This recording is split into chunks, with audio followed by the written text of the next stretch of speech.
महाविकास आघाडी आणि राज्यसभेसाठी कुरघोडी अशी अवस्था सध्या मवियाची झाली आहे। एका जागेसाठी तिन्ही पक्षांमध्ये जोरदार रस्सीखेच पाहायला मिळते। ठाकरेंच्या शिवसेनेचे नेते आदित्य ठाकरे राज्यसभेच्या एकमेव जागेवर आमचाच दावा असल्याचं वारंवार ठासून सांगतात। आताही आदित्य ठाकरे यांनी आपली भूमिका जोरकसपणे मांडली आहे। एका जागेसाठी जोर लावणाऱ्या सेनेमध्येच अनेक दावेदार असल्याचंही बोललं जात आहे। एका जागेसाठीच प्रियांका चतुर्वेदी यांच्यासोबत राजन विचारे, अंबादास दानवे, विनायक राऊत, चंद्रकांत खैरे असे अनेक इच्छुक आहेत। त्यातच अंबादास दानवे आणि विनायक राऊत यांनी मातोश्रीवर जात ठाकरेंची भेट घेतली आहे आणि त्यामुळे ठाकरे सेनेकडून कुणाची वर्णी लागणार हे पाहणं महत्त्वाचं असेल। पवार साहेबांबद्दल आदर आहे, आमचे कौटुंबिक संबंध आहेत, त्यांच्याबद्दल सर्वात मोठा आदर आमच्या मनात आहे। पण जर तुम्ही MVA किंवा इंडिया आघाडीच्या जे काही प्रिन्सिपल्स आहेत त्याच्याप्रमाणे गेलात तर ही सीट आमची आहे आणि त्याच्यावर आम्ही दावा ठेवलेला आहे। दुसरी गोष्ट म्हणजे मोठं नाव जर झालं मग पुढच्या वेळी काँग्रेस मोठं नाव आणेल, मग राऊत साहेबांची सीट आम्हाला द्यावी लागेल, मग तिसऱ्या वेळी कोणतरी अजून मोठं नाव येईल, मग आम्ही सीट घ्यायचंच नाहीत का? आता मी पुन्हा तुम्हाला एक सांगतो, जे लॉजिक आणि जे काही MVAचे हे आहेत प्रिन्सिपल आहेत त्याप्रमाणे ह्या वेळीच्या रोटेशनमध्ये शिवसेना उद्धव बाळासाहेब ठाकरे पक्षाला ही जागा मिळाली पाहिजे। जास्तीत जास्त जो आकडा आहे त्याला पहिलं मिळणार हे आधीच ठरलं होतं, तर तसं चालू आहे। तिकडे भाजपची नावं मात्र जवळपास निश्चित झाली आहेत। राज्यसभेच्या महाराष्ट्रातील 7 पैकी 4 जागा भाजपच्या वाटेला जात आहेत। या 4 जागांसाठी महाराष्ट्रातून 24 जणांच्या नावाची यादी तयार करण्यात आली आहे। ही यादी भाजपचे प्रदेशाध्यक्ष रवींद्र चव्हाण यांनी दिल्लीतील केंद्रीय नेतृत्वाकडे सोपवली आहे। आता केंद्रीय नेतृत्वाकडून 24 जणांच्या या यादीमधून 4 नावं अंतिम होतील। सर्व नावं जी होती त्या सर्व नावांचा तक्ता माहितीसकट आज आम्ही केंद्रीय नेतृत्व आणि केंद्रीय कार्यालय यांच्याकडे आज सुपूर्द केलेला आहे। लवकरच पार्लमेंटरी बोर्डाची त्या संदर्भात बैठक होईल। त्या बैठकीनंतर जो निर्णय होईल तो निर्णय महाराष्ट्र भारतीय जनता पार्टीला कळवला जाईल। वळ्यात पुढच्या महत्त्वाच्या बातमीकडे। केजरीवाल जिंकले, तपास यंत्रणांचं न्यायालयात वस्त्रहरण झालं अशा शब्दात टीका करण्यात आली आहे सामनाच्या अग्रलेखाद्वारे। ईडी सीबीआयचा सामनाच्या अग्रलेखात मोकाट सैतान असा उल्लेख करण्यात आलाय। मुख्यमंत्री, पंतप्रधान, गृहमंत्री छळछावण्या चालवत आहेत असाही आरोप सामनाच्या या अग्रलेखाद्वारे करण्यात आलेला आहे। तर मुख्यमंत्री, पंतप्रधान आणि गृहमंत्री यांना या अग्रलेखातून निशाणा करण्यात आलेला आहे। ईडी सीबीआयचा या सामनाच्या अग्रलेखात मोकाट सैतान असा उल्लेख झालाय। आपण या अग्रलेखातले काही महत्त्वाचे मुद्दे पाहूयात। न्यायालयानं डोळे झाक केल्यानंच ईडी सीबीआय सारख्या तपास यंत्रणांनी सत्याचा खून करून सैतानी अवतार धारण केलाय। न्यायालयानं या मोकाट सैतानांना वेळीच आवरलं असतं तर भाजपच्या छळ छावण्यांचा इतका विस्तार झाला नसता। पंतप्रधान, गृहमंत्री फडणवीस लोकशाही संविधानाची पर्वा न करता या छळ छावण्या चालवतायत। न्यायालय, तपास यंत्रणा या छळ छावण्यांच्या तंबूंचे बांबू बनलेत। सरकारनं एखाद्याला भ्रष्टाचारी ठरवायचं आणि तपास यंत्रणांनी त्याला अटक करायची हे एकेकाळी रशियात घडत होतं, इस्लामी राष्ट्रात देखील घडत होतं। आता हिंदू राष्ट्रातही असंच घडताना पाहतोय। केजरीवाल, सिसोदिया हे भ्रष्टाचारी नसून प्रामाणिक आहेत। भाजपनं पोचलेल्या तपास यंत्रणा हे न्यायालयात सिद्ध झालेलं आहे की नेमकं त्यांचं कसं स्वरूप आहे। खोटी प्रकरणं उभी करणाऱ्यांना आता तरी शिक्षा होऊ द्या असं देखील या सामनाच्या अग्रलेखात नमूद करण्यात आलंय।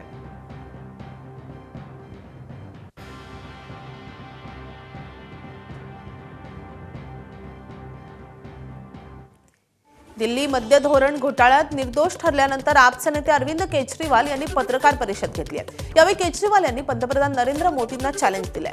दिल्लीत तुम्ही निवडणूक घ्या, भाजपच्या 10 पेक्षा अधिक जागा निवडून आल्यास राजीनामा देईन असं केजरीवाल म्हणाले।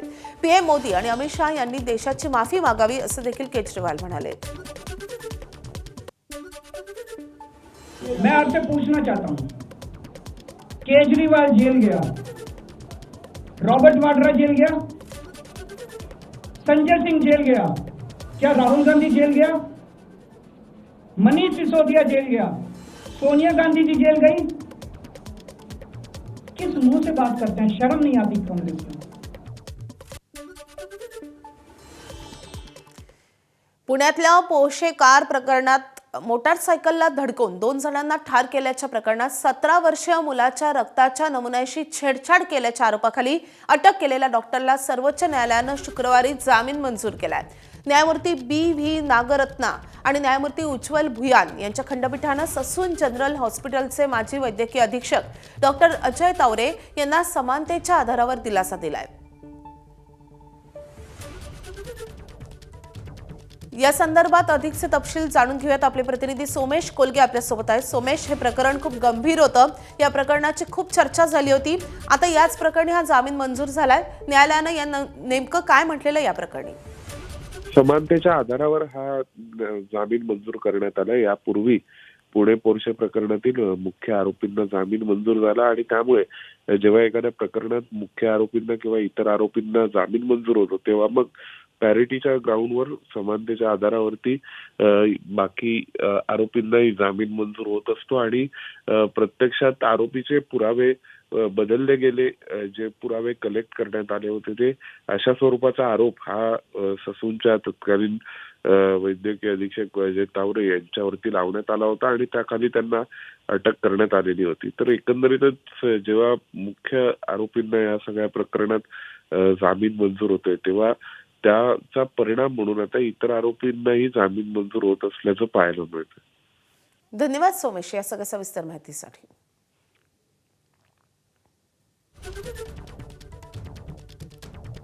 आता आणखी एक मोठी बातमी आहे. शिखर बँक कर्ज घोटाळा प्रकरणी कोर्टानं क्लोजर रिपोर्ट स्वीकारलाय.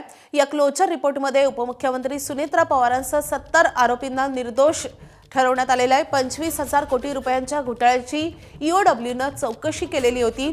कोणताही दंडनीय गुन्हा सिद्ध होत नसल्याचं न्यायालयाकडून नमूद करण्यात आलं होतं. अण्णा हजारे आणि अन्य व्यक्तींच्या याचिकाही न्यायालयानं फेटाळल्या होत्या. तर अत्यंत गाजलेलं हे प्रकरण शिखर बँक कर्ज प्रकरणाचा क्लोजर रिपोर्ट आता कोर्टानं स्वीकारलाय.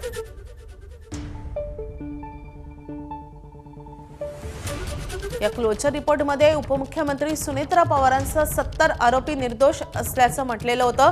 25,000 कोटी रुपयांच्या घोटाळ्याची ईओडब्ल्यूनं चौकशी केली होती आणि त्यानंतर हा क्लोजर रिपोर्ट सादर करण्यात आला होता.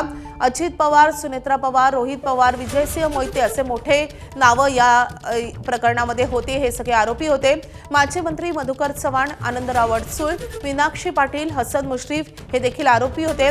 मात्र हे सगळेजण निर्दोष असल्याचं म्हणत हा क्लोजर रिपोर्ट सादर करण्यात आला होता.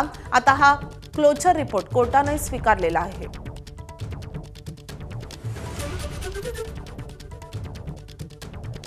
शिखर बँक कर्ज घोटाळा प्रकरणी कोर्टानं आता हा क्लोजर रिपोर्ट स्वीकारला आहे.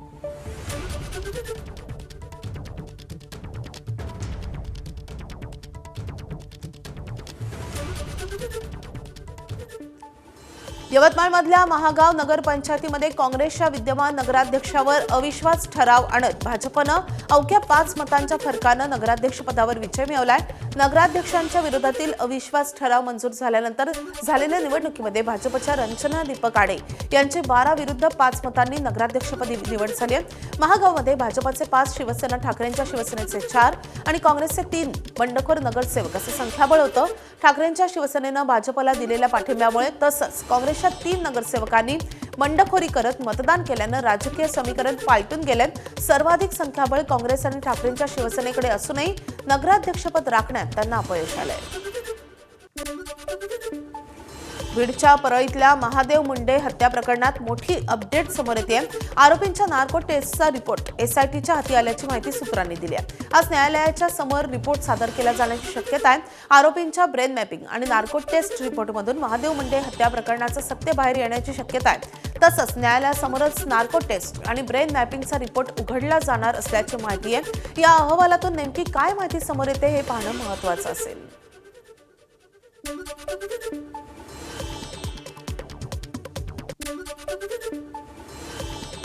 मुंबईतून एक महत्त्वाची बातमी येते. वरळी शिवडी उन्नत मार्गाच्या बांधकामादरम्यान एक दुर्घटना घडली आहे. कामादरम्यान लोखंडी रॉड खाली कोसळून एक जण जखमी झालाय. केईएम रुग्णालय परिसरात व्यक्तीच्या डोक्यावर लोखंडी रॉड पडलेला आहे. मुलुंडमधल्या घटनेनंतरही कंत्राटदारांकडून खबरदारी घेण्यात आलेली नाहीये. मुंबईतली विकास कामं आता मुंबईकरांच्या जीवावर उठताना दिसतायत. मुलुंडमध्ये मेट्रोच्या बीमचा जो काही अपघात झाला होता त्यामध्ये एकाचा मृत्यू झाला होता, काही जण जखमी झाले होते. तो सगळा प्रकार घडलेला असताना कंत्राटदारांना आदेश देण्यात आले होते की तुम्ही काळजी घेतली पाहिजे आणि त्यानंतर आता केईएम रुग्णालय परिसरात हा धक्कादायक प्रकार घडलेला आहे. या कामादरम्यान एका व्यक्तीच्या डोक्यावर लोखंडी रॉड पडलेला आहे आणि ती व्यक्ती जखमी झाल्याचं समोर येत आहे.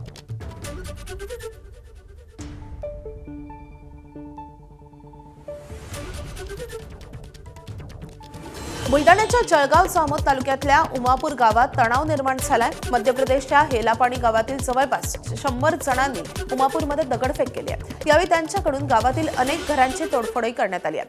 दगडफेकी दरम्यान अनेक जण जखमी झाल्याचंही समोर येत आहे आणि त्यामुळे गावात दंगा काबू पथक हे तैनात करण्यात आलंय. दरम्यान उमापूरमधील आदिवासी समाजाच्या एका तरुणानं दुसऱ्या गटातील आणि हेलापाणी गावातील तरुणीशी लग्न केल्यानं हा सगळा तणाव निर्माण झालाय. राज्याच्या शिक्षण विभागामध्ये खळबळ माजवणाऱ्या बहुचर्चित बोगस शालार्थ आयडी घोटाळ्यामध्ये आणखी एक कारवाई झाली आहे. नागपूर सायबर पोलिसांनी काल महिला सहाय्यक शिक्षिका श्वेता नरेश नागराळे यांना अटक केली आहे. आरोपी श्वेता नागराळे ही चित्रलेखादेवी भोसले उच्च प्राथमिक शाळेत कान्होली बारा येथे सहाय्यक शिक्षिका म्हणून दाखवण्यात आली होती. तिने शाळेच्या मुख्याध्यापक, शिक्षण अधिकारी, विभागीय शिक्षण उपसंचालक आणि वेतन अधीक्षकांशी संगनमत करून बनावट विद्यार्थी ओळखपत्र तयार केली आणि बेकायदेशीर नियुक्त्या मिळवल्याचा आरोप आहे.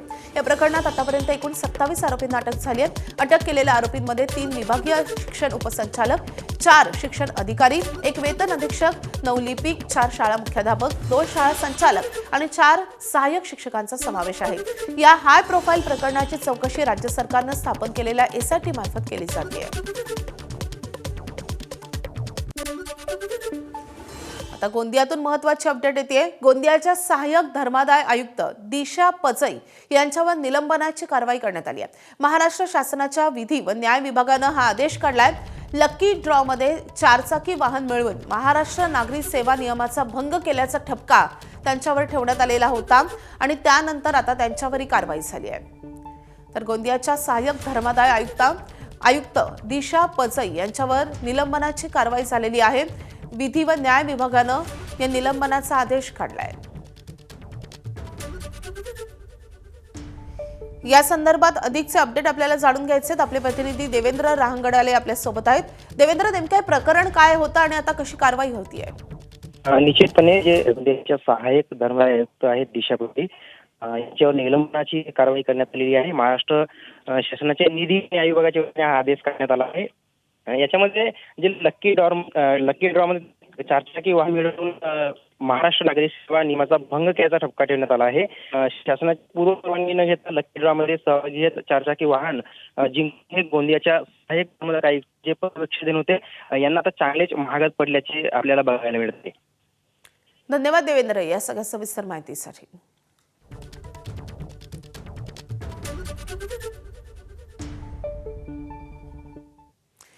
वळूयात पुढच्या महत्त्वाच्या बातम्यांकडे. राज्यातील शेतकऱ्यांशी थेट संबंध असलेल्या प्राथमिक कृषी पतपुरवठा सहकारी संस्था म्हणजेच पॅक्सची फेररचना करण्याची प्रक्रिया राज्य सरकारनं सुरू केली आहे आणि त्यासाठी राज्यातील प्राथमिक कृषी पतपुरवठा सहकारी संस्थांसाठी स्पष्ट व कडक आर्थिक निकष लावले जातील. नव्या धोरणानुसार राज्यातील प्रत्येक महसुली गावात फक्त 1 प्राथमिक कृषी पतपुरवठा सहकारी संस्था राहील. एका गावात एकापेक्षा जास्त प्राथमिक कृषी पतपुरवठा सहकारी संस्था असल्यास त्यांचं विलिनीकरण केलं जाईल.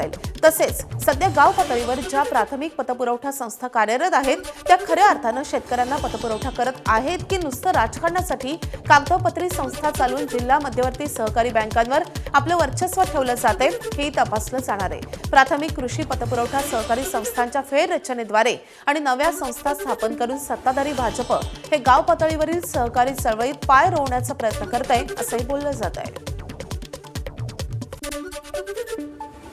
विवेकजी, काय नवीन निकष आहे आणि याचे परिणाम ग्रामीण भागातील सहकारी पतपुरवठाबद्दल काय होणार आहे? अलीकडच्या काळामध्ये केंद्र शासनाने असं सांगितलं की साधारणतः प्रत्येक गावामध्ये एक पॅक्स असली पाहिजे आणि ज्या पॅक्स मूर्छित अवस्थेमध्ये आहे किंवा ज्या केवळ कागदोपत्री आहे अशा पॅक्स बंद करून त्या ठिकाणी नवीन स्थापन केल्या पाहिजे. साधारणतः 1-1.5-2 वर्षापासून ही सगळी प्रोसेस सुरू आहे.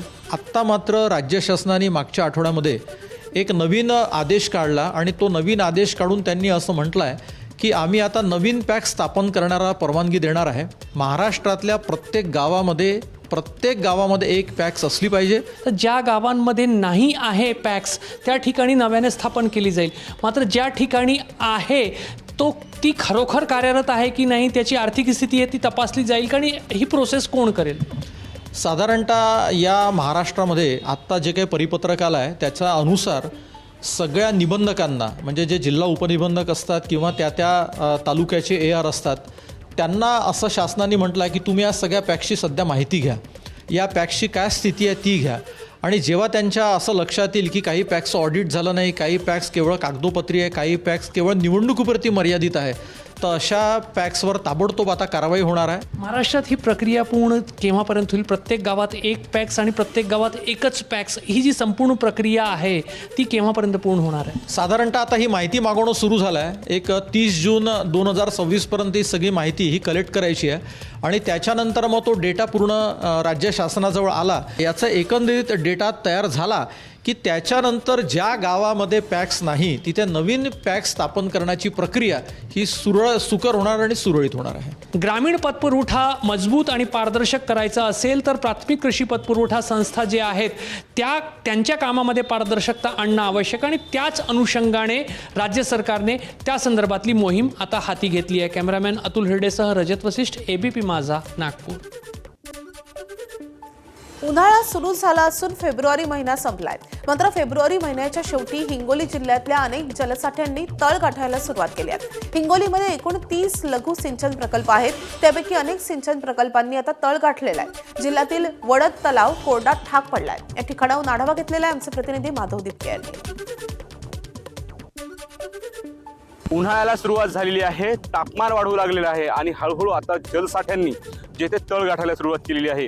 मी सध्या उभा आहे वडद तलाव शिवारामध्ये. हा तलाव आहे, आपण या ठिकाणी बघताय. हा तलाव यावर्षी फेब्रुवारी महिन्यातच कोरडा ठाक पडलेला आहे. गतवर्षी हा तलाव साधारणतः एप्रिल-मे महिन्यामध्ये कोरडा पडला होता, परंतु यावर्षी हा तलाव थोडा लवकरच कोरडा पडल्याचं आपल्या या ठिकाणी पाहायला मिळतंय. पूर्णा पाटबंधारे विभागानं दिलेल्या माहितीनुसार हिंगोली जिल्ह्यामध्ये एकूण 30 छोटे मोठे लघुसिंचन प्रकल्प आहेत.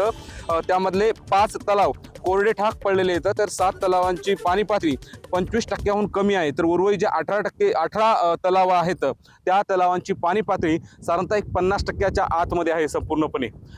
यावर्षी उन्हाळा अजून भरपूर बाकी आहे. उन्हाळा सुरू झाल्यानंतर 1 महिना संपलेला आहे.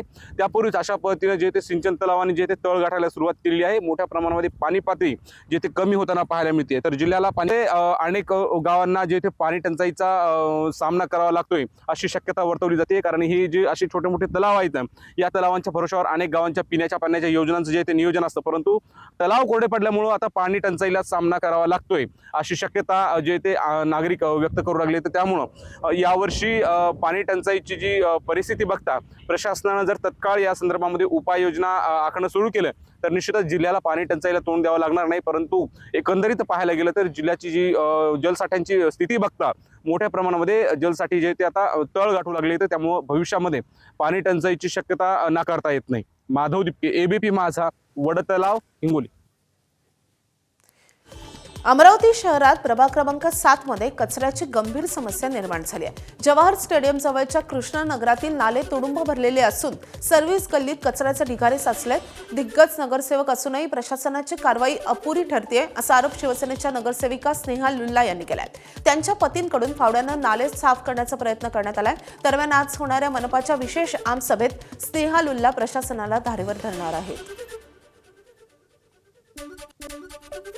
आता आता बातमी आहे राज्यातील कापूस उत्पादक शेतकऱ्यांची चिंता वाढवणारी. कारण हजारो कापूस उत्पादक शेतकऱ्यांची सध्या कापूस कोंडी होती आहे. कापूस विक्री करण्यासाठी सीसीआयच्या 162 केंद्रांवर शेतकऱ्यांनी नोंदणी केली होती. मात्र 27 फेब्रुवारीपासून खरेदी बंद केल्यामुळे 1,83,000 शेतकऱ्यांचा कापूस आता कोण खरेदी करणार असा प्रश्न निर्माण झालाय. या शेतकऱ्यांच्या घरी जवळपास 30% कापूस पडून असून आता या शेतकऱ्यांवर हमी दरापेक्षा कमी दरात खासगी व्यापाऱ्यांकडे कापूस विकण्याची वेळ आली आहे. कापूस हमीभाव खरेदी केंद्र बंद होत असल्याने कापूस उत्पादक शेतकऱ्यांची मोठी आर्थिक कोंडी या केंद्र शासनाच्या शेतकरी विरोधी धोरणामुळे झालेली आहे. रक्ताबंबाळ झालेला शेतकरी जिल्ह्यामध्ये दररोज आत्महत्या करतोय. आता उर्वरित कापसाचं शेतकऱ्यांनी करायचं काय असा यक्ष प्रश्न शेतकऱ्यांसमोर निर्माण झालेला आहे. ज्याच्या मुख्यमंत्र्यांकडे व सहकार मंत्र्यांकडे मागणी करतो की त्यांनी केंद्र शासनाकडे साकडं घालून हे सीसीआयचे खरेदी केंद्र पुन्हा चालू करून व त्याची पुन्हा नोंदणी घेऊन शेतकऱ्यांना दिलासा द्यावा. पंतप्रधान नरेंद्र मोदी आज राजस्थानमधल्या अजमेरला भेट देणार आहेत. सकाळी 11:30 वाजता ते 16,680 कोटी रुपयांपेक्षा जास्त किमतीच्या अनेक विकास प्रकल्पांचं उद्घाटन आणि पायाभरणी करतील. याशिवाय पंतप्रधान आज 14 वर्ष आणि त्याहून अधिक वयाच्या मुलींसाठी HPV लसीकरण मोहीमही सुरू करतील. या मोहिमेमुळे मुली आणि महिलांमध्ये गर्भाशयाच्या ग्रीवेचा कर्करोग प्रतिबंधित होण्यास मोठा हातभार लागणार आहे.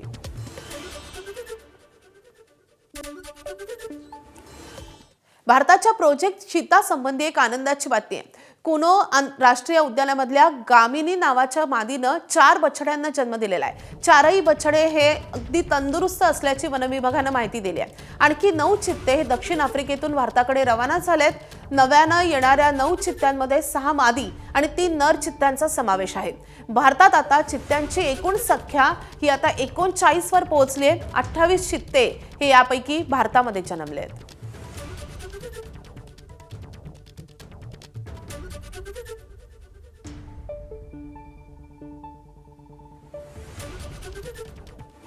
बातमी आहे वर्ध्यामधून. वर्ध्याच्या बोर अभयारण्यातील आडेगाव गेट परिसरात पर्यटकांना कतरिना वाघिणीच्या छाव्याचं दर्शन घडलंय. एका पर्यटकाने ही वाघाची खास दृश्य कॅमेऱ्यात कैद केली आहेत. या परिसरात सध्या वाघाचं दर्शन होत असल्यानं पर्यटकांच्या संख्येतही वाढ होती आहे.